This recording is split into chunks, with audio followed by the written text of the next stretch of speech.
Welcome back to my YouTube channel tutor Khushi. तो guys मैं आज आपको कैश फ्लो स्टेटमेंट का फुल फ्लेज क्वेश्चन करवाने वाली हूँ without adjustment.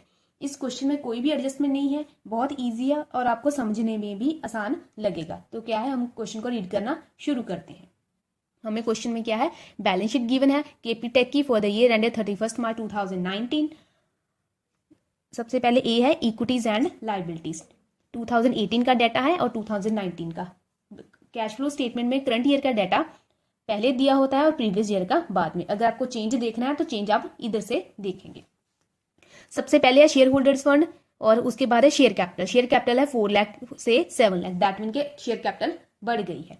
Reserve and surplus number 1 50,000 से 1 लाख, ये भी बढ़ गया है। और रिजर्व एंड सरप्लस का नोट नंबर भी दिया हुआ है, तो नोट नंबर को आप जाकर देखें। Profit and loss account, reserve and surplus का प्रॉफिट एंड लॉस अकाउंट है 20,000 से 60,000, दैट मीन के प्रॉफिट बढ़ गया है। और जनरल रिजर्व 30,000 है 40,000, दैट मीन के 10,000, ये भी बढ़ गया है। ठीक है, उसके बाद आता है non current liabilities. Non current liabilities के बाद में आता है लॉन्ग टर्म बोरिंग्स, वो है नंबर 2। नंबर 2 में जाकर देखें लॉन्ग टर्म बोरिंग्स क्या है।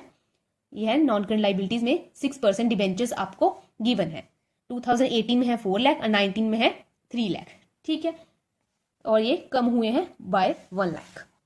उसके बाद क्रेडिटर और ट्रेड पेबल 50,000 से 30,000 हुए, दैट इज 20,000 कम हुए हैं। उसके बाद है short term provision number 3। Short term provision को जाकर देखें ये क्या है। Short term provision is for the provision for taxation. 2018 30,000, 2019 20,000, 30 decrease by 10,000। Okay, इसका टोटल गिवन है एंड देन इसका भी टोटल गिवन है। उसके बाद आता है एसेट्स की side. Non current assets tangible assets number 4 3 lakh and 6,50,000।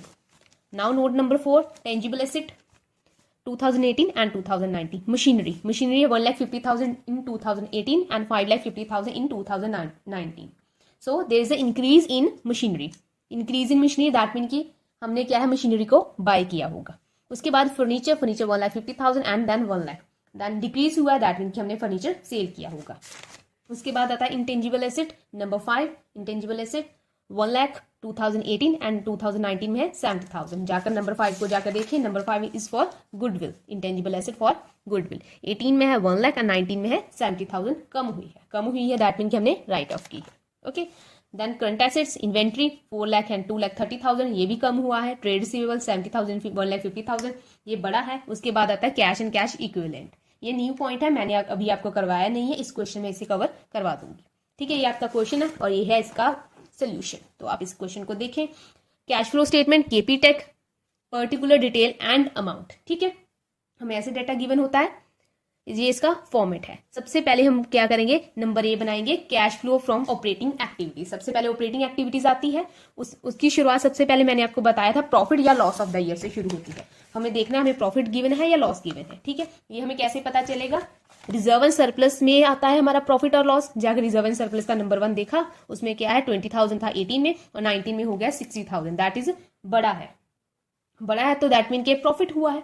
यहाँ पे प्रॉफिट है 20,000, इसका 60,000, तो लेस किए तो इस साल का प्रॉफिट कितना आया, इस साल का प्रॉफिट आया प्रॉफिट ऑफ द ईयर 40,000। ठीक है, उसके बाद आएगा adjustments for non operating items. ठीक है, नॉन ऑपरेटिंग या नॉन कैश आइटम्स के लिए हम क्या है एडजस्टमेंट्स को करेंगे। ठीक है, तो सबसे पहले क्वेश्चन को, जब भी आप क्वेश्चन को करें, चाहे एग्जाम में करें या जनरली वैसे भी करें, तो क्वेश्चन को अपना स्टार्टिंग से देखना शुरू करो। जब आप क्वेश्चन को स्टार्टिंग से देखना शुरू करेंगे, आपका कोई भी पॉइंट स्किप नहीं होगा। ठीक है, तो हमने शेयर कैपिटल है, ये तो हमारा फाइनेंसिंग में आएगा। Reserve and surplus number 1, profit और लॉस हमने ले लिया। उसके बाद आता है जनरल रिजर्व। जनरल रिजर्व है 30,000 से 40,000 हो गया, दैट मीन कि जनरल रिजर्व बड़ा है। बड़ा क्यों है, क्योंकि हमने उसमें ट्रांसफर किया होगा, पैसे ट्रांसफर किए होंगे। तो ट्रांसफर टू जनरल रिजर्व कितना है 10,000, 30 से 40,000 हो गया है, 10,000 का डिफरेंस है, 10,000 को क्या है हम ऐड करेंगे। उसके बाद आता है long term borrowing number 2। Number 2 है फॉर डिबेंचर्स, 6% डिबेंचर्स। इसका हम डिबेंचर तो वैसे फाइनेंसिंग एक्टिविटी है, पर इसका इंटरेस्ट है वो ऑपरेटिंग एक्टिविटी में कंसीडर किया जाएगा। और इंटरेस्ट हमेशा ही opening balance of the debenture पे लिया जाता है। ओपनिंग डिबेंचर कितने हैं हमारे 4 लाख और इंटरेस्ट कितना है 6%। 4 लाख का 6% कितना आएगा 24,000। तो इंटरेस्ट कितना है हमारा, इंटरेस्ट ऑन डिबेंचर्स 24,000, इसे भी ऐड करें क्योंकि ये क्या है expense. Adjustment for non operating items में हम क्या करेंगे, एक्सपेंसेस को ऐड करेंगे और इनकम को क्या करेंगे हम लेस करेंगे। और ये क्यों करना है, मैंने ऑपरेटिंग एक्टिविटी में पूरा वीडियो बनाया हुआ है, आप प्लीज जाकर उसे देख सकते हैं।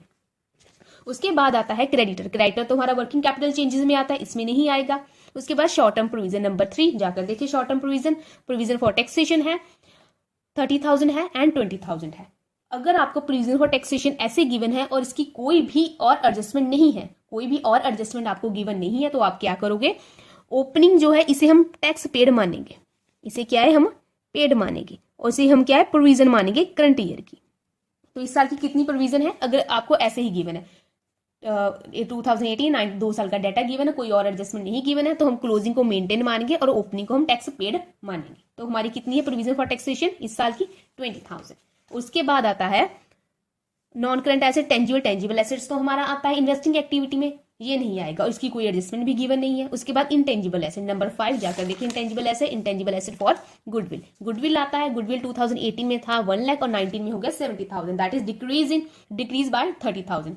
अगर गुडविल बड़ी है तो वो है इन्वेस्टिंग एक्टिविटी में आएगी, अगर कम हुई है तो वो ऑपरेटिंग एक्टिविटी में आएगी, हम उसे राइट ऑफ मानेंगे। 1 लाख से 70,000 हो गया, दैट मीन कि हमने 30,000 राइट ऑफ किया है। सेल नहीं मानना है, राइट ऑफ मानना है, ठीक है। तो कितना हमने राइट ऑफ किया है 1 लाख 70, दैट इज 30,000 का यहाँ पे। तो हम क्या है cash flow before working capital changes find करेंगे। 40,000 प्लस 10,000 प्लस 24,000 प्लस 20,000 प्लस 30,000, इन सबको टोटल कर देंगे, हमारा आ गया 1,24,000, ठीक है। उसके बाद क्या है हम वर्किंग कैपिटल की चेंज फाइंड करेंगे। वर्किंग कैपिटल की चेंज कैसे फाइंड करेंगे, वर्किंग कैपिटल में आता है current asset and current liabilities. अगर आप रेशियोज पढ़ा है टर्म 2 के बच्चों ने तो उन्हें तो पता ही होगा वर्किंग कैपिटल क्या है, ठीक है। अगर आपको नहीं भी पता है कोई बात नहीं, वर्किंग कैपिटल चेंजेस में आता है करंट एसेट और करंट लायबिलिटी के इंक्रीज और डिक्रीज लिए जाते हैं। ऑपरेटिंग एक्टिविटी में जब मैंने करवाया था मैंने समझा दिया था ये कैसे आता है, ठीक है। अभी उसके बाद करंट लायबिलिटी क्रेडिटर या ट्रेड पेबल कम हुए हैं 50,000 से 30,000, दैट इज कम हुए हैं 2018 से 2019 20,000। डिक्रीज इन करंट लायबिलिटी या डिक्रीज इन ट्रेड पेबल 20,000, इसे क्या है हम लेस करेंगे। यहाँ पे मैं लिख देती हूँ छोटा सा, अगर करंट एसेट बड़ी है तो हम उसे क्या है करंट एसेट, अगर करंट एसेट बड़ी है तो उसे लेस करेंगे। करंट एसेट बड़ी है उसे लेस करेंगे, तो करंट एसेट कम हुई है तो हम उसे ऐड करेंगे। अगर करंट लायबिलिटी की बात करें, करंट लायबिलिटी बड़ी है तो हम उसे ऐड करेंगे, करंट लायबिलिटी कम हुई है तो हम उसे क्या है लेस करेंगे, ठीक है। तो ऐसे ही डिक्रीज ट्रेड पेबल कम हुए हैं, कितने कम हुए हैं 20,000 को हम लेस कर देंगे। शॉर्ट टर्म प्रोविजन को हमने कंसीडर कर लिया है। उसके बाद आता है हमारा इन्वेंट्री 4 लाख से 2,30,000 हो गया, दैट मीन कि कम हुई है। कम कितनी हुई है, दोनों का डिफरेंस ले लो 1,70,000। तो डिक्रीज इन इन्वेंट्री को क्या है हम ऐड करेंगे, क्योंकि करंट एसेट कम हुई है तो हम उसे क्या है ऐड करेंगे, ठीक है। उसके बाद आता है ट्रेड रिसीवेबल 70,000 से 1,50,000 हो गया, तो दैट इज बढ़ा है, कितना बढ़ा है बाय 80,000 बढ़ा है, ठीक है। तो 80,000 को क्या है हम लेस करेंगे, है ना। करंट एसेट अगर बढ़ी है तो हम इसे क्या है लेस करेंगे, ठीक है। अब 1,24,000 में से 20,000 को लेस करो, 1,70,000 को ऐड करो और 80,000 को लेस करो, तो हमारा आ जाएगा 1,94,000, ठीक है। उसके बाद हम क्या है इसमें से टैक्स की पेमेंट लेस करेंगे। हमने कितना टैक्स पे किया है, यहाँ पे ये वाला हमने टैक्स पेमेंट माना था, तो 30,000 हमने टैक्स पे कर दिया, तो 1,94,000 हमने 30,000 लेस किया, दैट इज 1,64,000। ये हमारा आ गया cash flow from operating activities. Positive balance आया तो हम फ्लो वर्ड यूज करेंगे, नेगेटिव बैलेंस आया तो हम यूज वर्ड यूज करते, ठीक है। उसके बाद आएगा हमारा cash flow from investing activities. अब cash flow from investing activity में क्या आता है, इन्वेस्टमेंट और सेल रिगार्डिंग जो है ऑपरेशंस आते हैं, सेल और परचेज ऑफ फिक्स्ड एसेट्स, ठीक है। उसके बाद आपको ये पहले पता होना चाहिए किस एक्टिविटी में कौन कौन सी चीजें आएंगी, फिर आपके लिए क्वेश्चन सॉल्व करना इजी हो जाएगा। उसके बाद आता है टेंजिबल एसेट नंबर 4, ठीक है। आप जाकर नंबर 4 देख लीजिए। मशीनरी 1,50,000 से 5,50,000 हो गई है, बढ़ गई है। क्यों बढ़ी है, क्योंकि हमने मशीनरी को परचेज किया होगा। जब अब हमने मशीनरी को परचेज किया होगा तो हमने पैसे दिए होंगे तो कैश आउटफ्लो हुआ, तो यहाँ पे 4 लाख नेगेटिव होगा, दोनों का डिफरेंस, ठीक है। 1,50,000 से 5,50,000 दोनों का लेस कर दिया, दैट इज 4 लाख। उसके बाद आती है बारी फर्नीचर की। फर्नीचर 1,50,000 से 1 लाख हुआ, दैट इज कम हुआ। कितना कम हुआ है 50,000। क्यों कम हुआ है, क्योंकि हमने फर्नीचर को सेल किया होगा तो पैसे आएंगे, ये क्या है कैश इनफ्लो हुआ, तो ये पॉजिटिव बैलेंस, ठीक है। बस यही 2 आइटम्स है, दोनों का किया। 4 लाख नेगेटिव है, 50,000 पॉजिटिव है, तो हमारे पास नेगेटिव पॉजिटिव का आ गया 3,50,000 नेगेटिव है, तो हम क्या लिखेंगे cash used in investing activities 3,50,000। उसके बाद आता है cash flow from financing activities, और फाइनेंसिंग एक्टिविटीज में आता है फाइनेंस से रिलेटेड एक्टिविटीज आती हैं, और उसमें आएगा सबसे पहले क्वेश्चन को इस साइड से देखना शुरू करते हैं, ठीक है। शेयर कैपिटल 4 लाख से 7 लाख हुआ, दैट इज 3 लाख बढ़ा है। बढ़ा क्यों है, क्योंकि हमने शेयर कैपिटल को इश्यू किया हुआ। अगर इश्यू किया होगा तो पैसे बिजनेस में आएंगे, अगर पैसे आए हैं दैट इज कैश इनफ्लो। तो issue share capital 3 lakh. Reserve and surplus ये हमने ले लिया है। उसके बाद आता है long term borrowing that is debentures. 4 lakh से 3 लाख हुए दैट इज कम हुए हैं तो दैट मीन हमने रिडेम्पशन की होगी। कम हुए हैं तो रिडेम्पशन जब करते हैं तो हम पैसे पे करते हैं। इशू के टाइम पैसे आते हैं, रिडेम्पशन के टाइम पैसे जाते हैं। अगर पैसे गए हैं तो ये 1 लाख का नेगेटिव बैलेंस आएगा। उसके बाद आएगा इंटरेस्ट ऑन डिबेंचर। डिबेंचर पे इंटरेस्ट भी है, वो भी आएगा। कितना था हमारा 24,000 था, तो 24,000 भी लेस होगा। ठीक है, 24,000 भी लेस होगा क्योंकि इंटरेस्ट भी हम पे करते हैं तो लेस करेंगे। 3 लाख में से 1 लाख और 24,000 लेस किया तो हमारा आएगा 1,76,000। पॉजिटिव बैलेंस है तो हम लिखेंगे cash flow from financing activities. इतना हमने कर लिया था। इसके बाद हम क्या है, नई चीज को सीखेंगे। अब नई चीज क्या है, कैश फ्लो फ्रॉम एक्टिविटीज। क्या हम उसके बाद फाइंड करेंगे कैश फ्लो फ्रॉम एक्टिविटी। तीनों एक्टिविटीज से कैश फ्लो फाइंड करेंगे, like cash flow from operating activities, investing activity और फाइनेंसिंग एक्टिविटी। तीनों को हम क्या है, ऐड कर देंगे। ठीक है, और cash flow from operating activity 1,64,000 positive balance है और 3,50,000 नेगेटिव बैलेंस है तो ये लेस होगा, और 1,76,000 है ये भी पॉजिटिव बैलेंस होगा। 1,64,000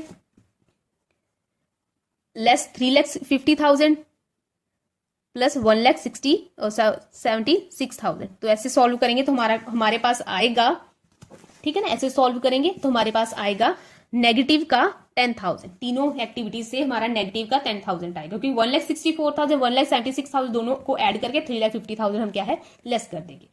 ठीक है, अब उसमें क्या करेंगे, उसमें हम opening balance of cash and cash equivalent का ऐड करेंगे। ठीक है, कैश का तो आपको मतलब पता है, what is cash equivalent. Cash equivalent क्या, सबसे अगर हाईली लिक्विड एसेट बिजनेस में होती है वो है कैश, और वो कैश इक्विवेलेंट क्या होता है, हम कैश के इक्वली उसे वेटेज देते हैं। वो ये हाईली लिक्विड एसेट्स होती हैं जिन्हें हम 3 महीने के अंदर अंदर कैश में कन्वर्ट कर सकते हैं। ठीक है, इसकी जो टेन्योर होती है वो 3 मंथ होती है, इसे हम कैश के साथ ही इंक्लूड करते हैं। ठीक है, कैश इक्विवेलेंट को हम कैश के साथ ही, कैश ही की तरीके से ही उसे डील किया जाता है बिजनेस में। ठीक है, तो हमारे पास ओपनिंग बैलेंस कितना है कैश एंड कैश इक्विवेलेंट का, दैट इज 60,000। तो 60,000 ऐड कर दो, 10,000 नेगेटिव का, 60,000 पॉजिटिव का। ये आना चाहिए closing balance of cash and cash equivalent के। हमारा क्लोजिंग बैलेंस कैश और कैश इक्विवेलेंट कितना है, 50,000 है, और हमारा आंसर कितना आ रहा है, 50,000। 10,000 नेगेटिव है, 60,000 पॉजिटिव है, हमारे पास 50,000 पॉजिटिव बैलेंस आया। अगर आपका एंड में ये बैलेंस जो है आपका closing balance of cash and cash equivalent के बराबर नहीं आ रहा है तो दैट मीन कि आपका क्वेश्चन गलत है। ठीक है, तो यहाँ पे मैंने आपको क्वेश्चन सॉल्व करवा दिया है। अगर फिर भी कोई डाउट है तो आप मुझे डीएम कर सकते हैं मेरे इंस्टाग्राम चैनल पे। थैंक यू सो मच आज के लिए।